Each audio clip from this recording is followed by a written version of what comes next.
बच्चों कक्षा 8वीं एक चरांक वाले समीकरण लेसन नंबर 12 है। 12.1 एक्सरसाइज को हल करने के पहले एक बता देते हैं। समीकरण में एक चरांक वाला समीकरण है तो एक ही चर पद होगा। तो पद दो प्रकार का होता है। पद कितने प्रकार का होता है? दो प्रकार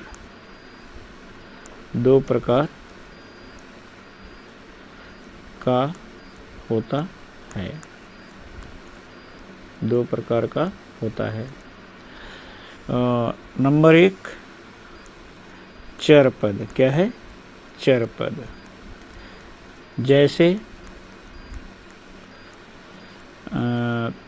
x Y Z A B C आदि।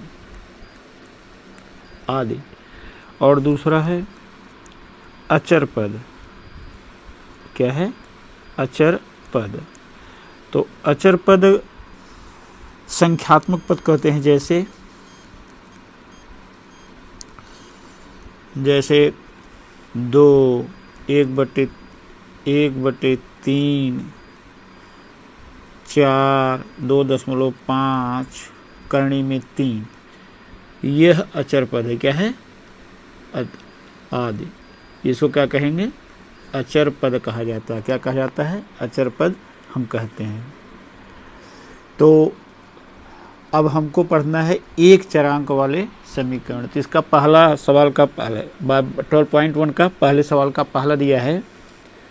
क्वेश्चन नंबर फर्स्ट का पहला सवाल दिया है x ऋण 4 बराबर 3।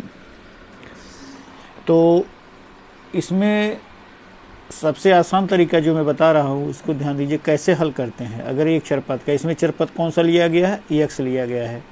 क्या लिया है? x लिया है। और अचरपद 4 और 3। समीकरण जब भी हल करते हैं एक चीज़ याद रखना कि चरपद एक तरफ करते हैं और अचरपद एक तरफ कर लेंगे। जैसे ऋण 4 है तो इसको पक्षांतर कर देंगे तो x बराबर क्या हो जाएगा? 3, लेकिन चिन्ह बदल जाएगा। 3 धन 4 तो x बराबर क्या है? 7। क्या हो जाएगा? 7। और इसी को ये पहली विधि हुई। क्या है? आंसर लिख लेंगे 7। यह तुम्हारा जो है पहला विधि से उत्तर मैंने निकाल जो हम बताए हैं। किताब में जो दिया गया है उसको देख लीजिए। यही सवाल कैसे लगाया गया है बताते हैं। इसको देखिए। x ऋण 4 बराबर 3। यहाँ पर अचर पद क्या है? ऋण 4 है। तो दोनों तरफ ऋण 4 की विपरीत संख्या क्या हो जाएगी? 4 होती है। ऋण 4 है तो धन 4 जोड़ने का, और धन 4 रहेगा तो ऋण 4 जोड़ने का, लेकिन दोनों तरफ जोड़ने का है कि नहीं है? जैसे यहाँ धन 5 होता है तब ऋण 5 दोनों तरफ जोड़ देते है कि नहीं है? तो यहाँ पर जोड़ेंगे, लिख लेंगे या डायरेक्ट कर सकते हैं इसको। x ऋण 4 धन 4 बराबर 3 धन 4। तो 4 से 4 कट जाएगा तो बचेगा क्या? x बराबर 7। आंसर कितना आया? 7 आया। कितना आया? 7 आया। तो कहने का मतलब यह है इसको जो है आप लगाइए जिस विधि से तुमको इजी लगता हो। आया बात समझ में? इसके बाद जो है अगला सवाल बताते हैं। देखिए जैसे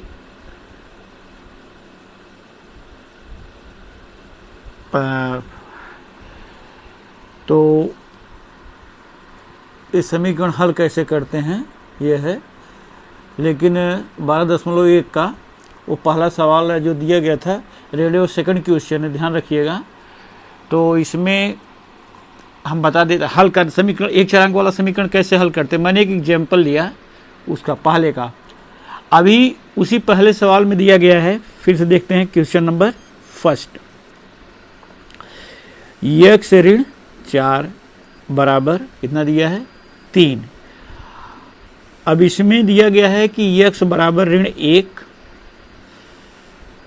7 और ऋण 7 में से कौन सा हल है? x बराबर ऋण 1 इसका हल होगा, या ऋण 1 होगा, या 7 होगा, या ऋण 7 होगा, है कि नहीं? हमने डायरेक्ट हल करके निकाल दिया, लेकिन इसमें से वैल्यू रख सकते हैं। x जैसे समीकरण का 2 पक्ष है, एक है बायां पक्ष और एक है दायां पक्ष। हम लिखेंगे बाएं पक्ष को लेफ्ट हैंड साइड कहते हैं, ध्यान दीजिएगा, क्या कहेंगे? Left hand side. तो x ऋण 4, वैल्यू क्या दिया है? x बराबर ऋण 1, x बराबर ऋण 1 रखने पर, क्या कहे? रखेंगे इसमें, जब x बराबर ऋण 1 रखेंगे तो क्या हो जाएगा?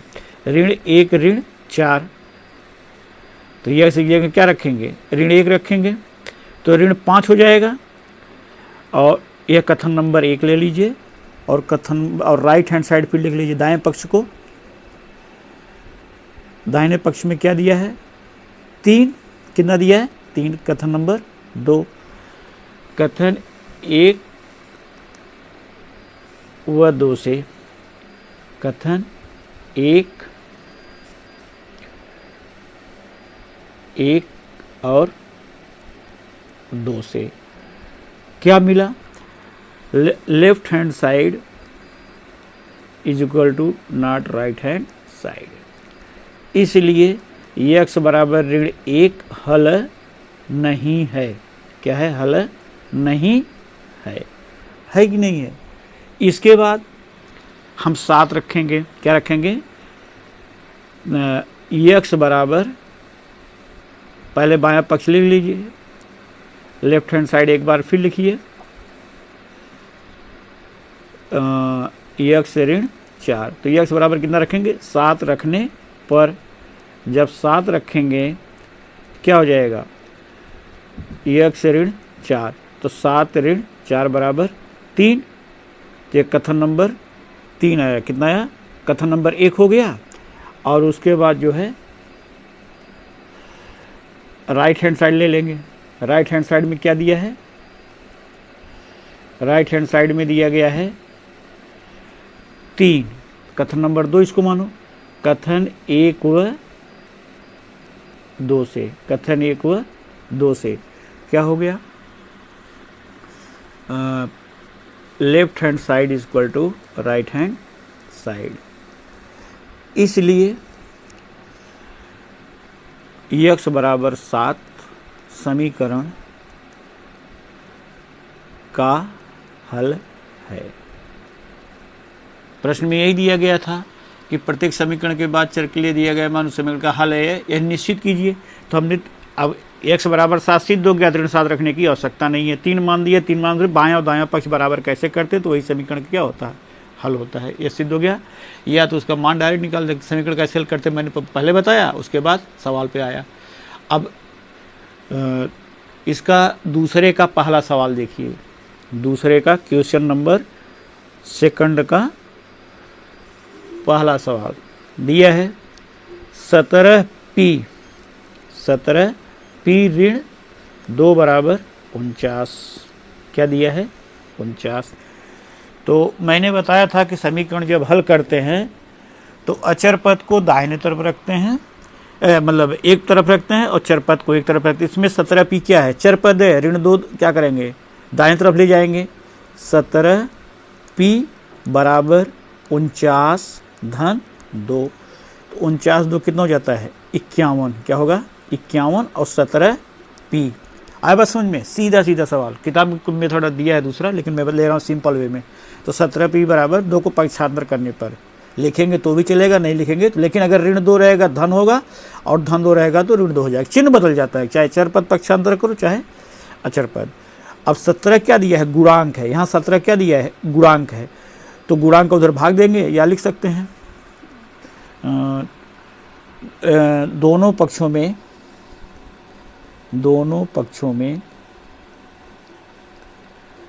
17 से भाग देने पर तो 17 से भाग देने पर यानी 17p बटे 17 बराबर 51 बटे 17। तो 17 कट जाएगा, और 17 में 51 को भाग कितना बार आएगा? 3 आएगा। कितना आएगा? 3। यानी P बराबर 3। यह आंसर हो गया आपका 3। कितना आ गया? 3 आ गया। कितना आ गया? 3 आ गया।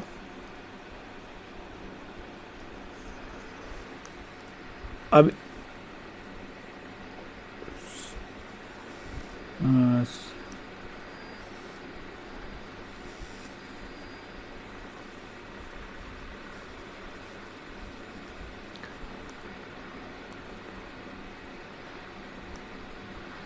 इसका सवाल देखिए आप, एक है तीसरा सवाल, अच्छा सवाल है। क्वेश्चन 3 देखिए, दिया है 3x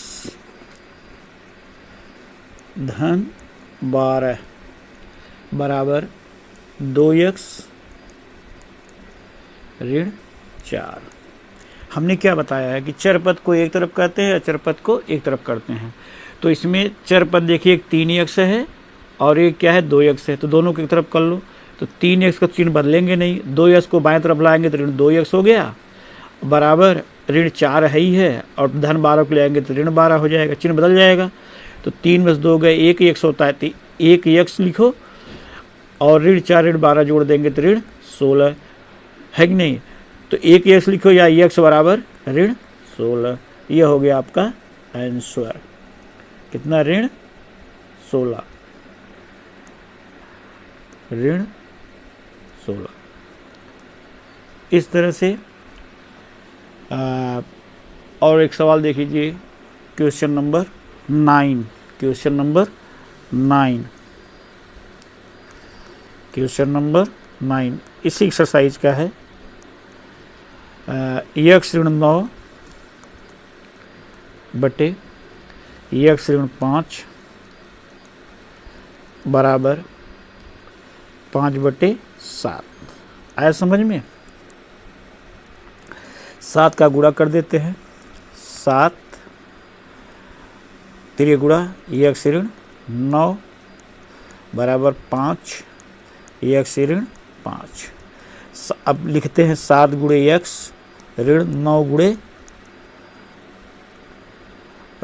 7 बराबर 5 गुणे x ऋण 5 गुणे 5।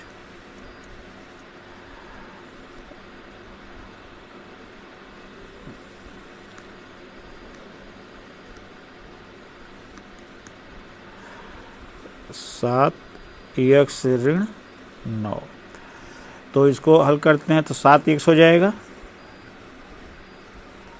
और ऋण 63 हो जाएगा, बराबर 5x ऋण 25 होगा। अब जैसे तीसरा सवाल हल की, सेम हो गया, चर पद की तरफ ले लेते हैं। 7x ऋण 5x बराबर ऋण 25 धन 63। तो 7 में 5 की कितना हो जाएगा? 2x हो जाएगा, और 63 में से 25 घटा दीजिए, कितना होता है? 63 और -25। 13 में 5 गए 8, और 5 में 2 गए 3, 38 होगा। कितना आएगा? 38। और x बराबर 2 का भाग दे दो, 38 बटे 2। कितना x बराबर आएगा? 19 है। कितना आएगा? 19। आंसर कितना हो गया? आंसर हो जाएगा 19। कितना आएगा? 19।